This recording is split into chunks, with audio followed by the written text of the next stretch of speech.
Two men are stranded on an island. They have been starving for days, weak, desperate, barely hanging on. One morning, they wake up to find a basket overflowing with food, more than enough for both of them. A miracle. They decide to split it evenly. The first man devours his share immediately. How could he not? He's starving. Each bite tastes like heaven. For the first time in weeks, he feels full. The second man takes a look at his share and saves it. God knows he wants to eat. His mouth is watering just thinking about it. But he chooses to use his portion as bait, hoping to catch something, to make survival possible beyond today. By nightfall, the first man is peckish, and will wake up tomorrow the same man he was today, starving and desperate. The second man goes to bed starving, but will wake up to something new, to hope.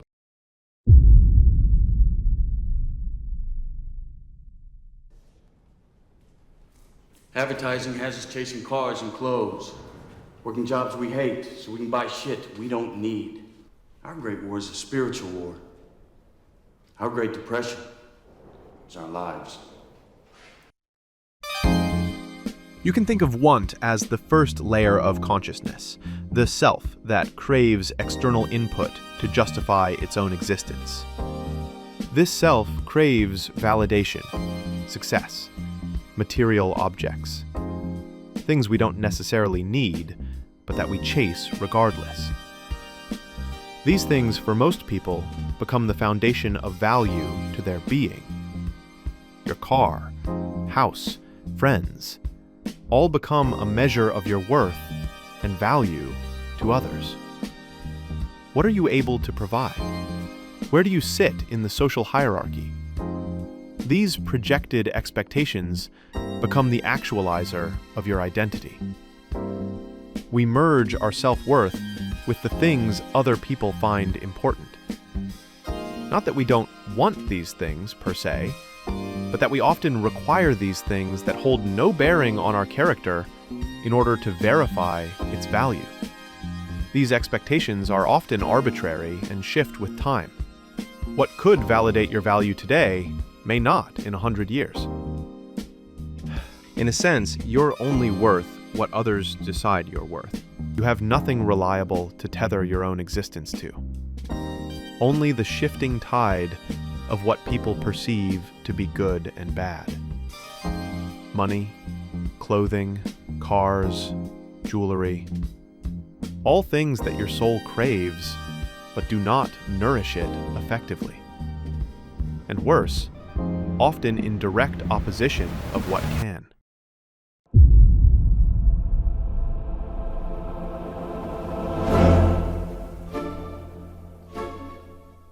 So what do we actually need? Connection, survival, purpose. These are not luxuries. They are the required conditions for a self that wants to live. They don't come from outside validation. They're outward expressions of who you already are. To love and be loved, to breathe and eat and rest, to pursue something that matters. Need is quiet, but unchanging. It puts air in your lungs and weight in your chest.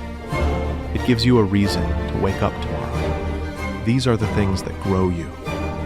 They are the proof of your existence, not from without, but from within.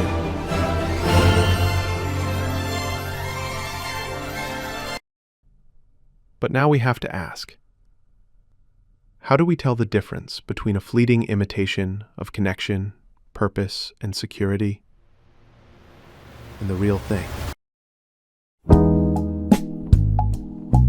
Too often, we put things other people find important ahead of our own needs. We buy the jacket instead of starting a new hobby. But the problem is that we also like the jacket, the car, the fancy meals. So how do we bridge our wants to our needs? What makes us whole? Responsibility. When we think of responsibility, we think of pressure, burden, service of something other than ourselves. But that's not quite true.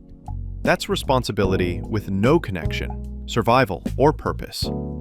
Duty forced on a mind and body that has spent its entire life avoiding it. Real responsibility, duty you enjoy and grow from, that is the bridge. Caring for a child, working a job to empower your lifestyle, treating your partner with love and respect. These roles we opt into become the tether of our existence. Being a parent, a husband, a wife, they are the outward expression of who you are. Unlike wants that leave you unfulfilled and needs that can feel underwhelming, responsibility is how you express your want to be needed, to be useful, to maintain connection, to transcend survival, to find purpose. Responsibility uses want to elevate your needs. Responsibility makes you, you.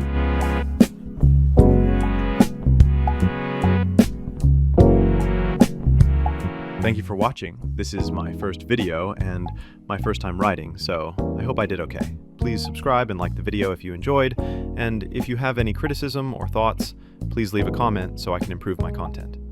Have a nice day.